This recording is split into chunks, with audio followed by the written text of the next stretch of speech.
வணக்கம். என் பேர் செந்தில். என்னுடைய சொந்த ஊர் பார்த்துக்கிட்டீங்கன்னாக்க, வைத்தீஸ்வரன் பக்கத்தில சீர்காழி என்பது என்னுடைய சொந்த ஊரு. அப்போ இந்த நாடி ஜோதிஷம் நான் வந்தது எப்படின்னா, முன்னோர்கள். அதாவது எங்க தாத்தா, அப்பா அது மாரி பார்த்தீங்கன்னா, அவங்கள்ட்டருந்து நான் கத்துக்கிட்டு தான் அந்த நாடி ஜோசியம் என்னோட 14 வயசுல நாடி ஜோசியம் நான் வந்தேன். இப்ப என்னோட வயசுன்னு பார்க்கும்போது உங்களுக்கு 41 வயசு என் வயசு. அப்போ நான் வந்து 23, 24 வருஷமா அந்த நாடி ஜோசியம் பார்த்து வந்துட்டுருக்கேன்.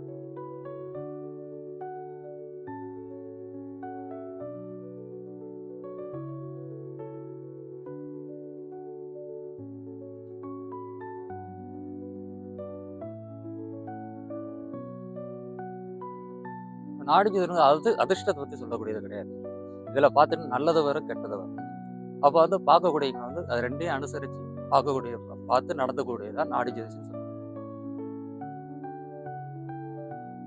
இந்த இந்தியாவுல உள்ளவங்க மட்டும் கிடையாது. இந்த உலகத்துல உள்ள எல்லாருக்குமே நாடி ஜோதிஷம் கிடைக்கும். அது வந்து இதோட பிரார்த்தனை இருக்கணும். வரவங்க எல்லாருக்குமே இந்த நாடி ஜோதிடம் கிடைக்கும்னு சொல்ல முடியாது. அதோட விதி இருந்தா மட்டும் தான் இது கிடைக்கும்.